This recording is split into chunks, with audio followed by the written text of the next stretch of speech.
తెలుగు రాష్ట్రాల్లో అతిపెద్ద lift manufacturer lifts ట్రై.com dealership కూడా ఇవ్వబడును. మరి ఇప్పుడు మీకంటూ ఎవరు మిమ్మల్ని చూసుకోవడానికి ఒక మంచి చెడు? మా ఇంట్లో ఒక పాప ఉండేది, పని పాప. ఆ పని పాప పిల్లడు నా దగ్గర ఉన్నాడు ఇప్పుడు. వాడు ఏం చేశాడంటే, మా అమ్మ బెడ్ రెడ్ లో ఉన్నప్పుడు మళ్ళీ నేను షూటింగ్ స్టార్ట్ చేసినప్పుడు చూసుకునే వాళ్ళు లేరు మా మదర్ని. ఎందుకంటే మా ఫాదర్ చనిపోయినాక మా మదర్ నా దగ్గరకు వచ్చేసింది. మా ఫాదర్ ఇంకా చనిపోతాక ముందు నా దగ్గరకు వచ్చాడు. అమ్మ నేను ఉంటే అమ్మని పూలల్లో పెట్టి పంపించేస్తాను, ఒకవేళ నేను చనిపోతే మీ అమ్మ నాన్న కొడుకు చూడరు, నువ్వు తెచ్చుకోవాలి అని చెప్తే సరే అన్నాను. మా నాన్న చనిపోయిన వెంటనే మా అమ్మని నా దగ్గర తెచ్చేసుకున్నాను. సో ఇన్ని దెబ్బ మీద దెబ్బ జయశీల గారు, ఒక ఆడ మనిషి తట్టుకోవడం చాలా కష్టం. ఎన్ని రాత్రులు ఏడ్చిన రాత్రులు ఉంటాయి, నిద్రపోయిన రాత్రులు, తినని రాత్రులు. మాట్లాడుతుంటే కళ్ళలో నీళ్ళు వస్తున్నాయి, మనం ఏం చేయగలం? ఇప్పుడు అట్లాని మనం సూసైడ్ చేసుకోలేం కదా. అట్లా సూసైడ్ పక్కన పెట్టండి, అసలు దీన్ని తట్టుకోవడం చాలా కష్టం. కష్టమే. చాలా కష్టం. I do the meditation. బోర్న ఏడ్చిన సందర్భాలు ఎన్నో ఉంటాయి కదా 4 గోడల మధ్య.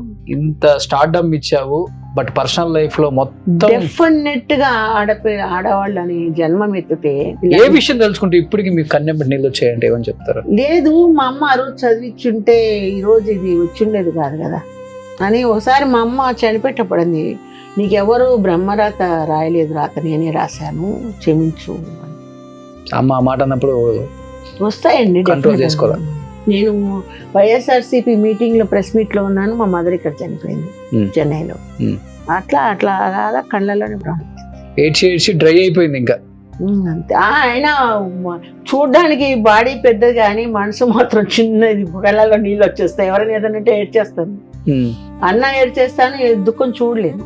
స్టోరీ చెప్తుంటే అదోలా ఉందండి నాకు. రామానాయుడు గారు కూడా అన్నాడు, సినిమా ఫీల్డ్ నిన్ను వద్దాను లేదు శిలా, నువ్వు వాడి వెనకమ్మడిపోయాడు, ఏం చేయమంట కర్మ రాత అని. మళ్ళీ రామానాయుడు గారే హైదరాబాద్ లో రా అని నన్ను హైదరాబాద్ కి రప్పించారు. గ్రేట్. ఇది తట్టుకొని ఇంత దూరం వచ్చారు మీరు? అసలు వచ్చాను, కానీ ఇక్కడ వాతావరణం మనకు నచ్చడం లేదు. ఎందుకంటే చెన్నై మీకు తెలిసి ఉంటది, what is the Chennai mentality of ఆర్టిస్టులు కానీ టెక్నీషియన్స్ కానీ, అక్కడ ఫుడ్ కానీ మీరు వచ్చి ఇంటర్వ్యూలు చేసి ఉంటారు, అక్కడ పద్ధతులు ఏంటని మీకు తెలుసు.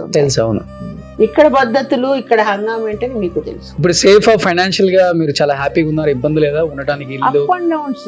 ఈ ఇల్లు ఒకటి కొనేసి అప్పులు పాలైపోయాను, అందుకని అప్ అండ్ డౌన్స్ ఉంటాయి. మళ్ళీ మనకు వర్క్ వస్తుంది.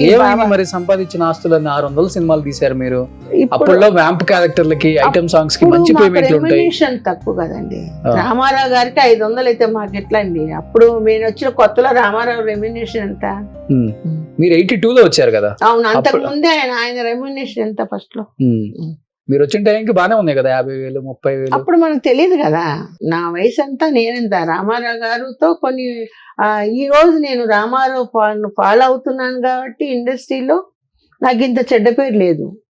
నేను మేకప్ వేసుకున్నాక ఆయనలాగే చైర్లోనే కూర్చొని ఉంటాను. నా వల్ల ఏ ప్రొడ్యూసర్, ఏ డైరెక్టర్, ఎవరికి ఏది ఉండదు. మళ్ళీ పేకప్ అంటేనే అప్పుడు ఇంటికి వెళ్ళిపోయి తీస్తాను మేకప్. సుమన్ టీవీలో మీ పర్సనల్ అండ్ బిజినెస్ ప్రమోషన్స్ కోసం కింది నెంబర్కి కాంటాక్ట్ చేయండి.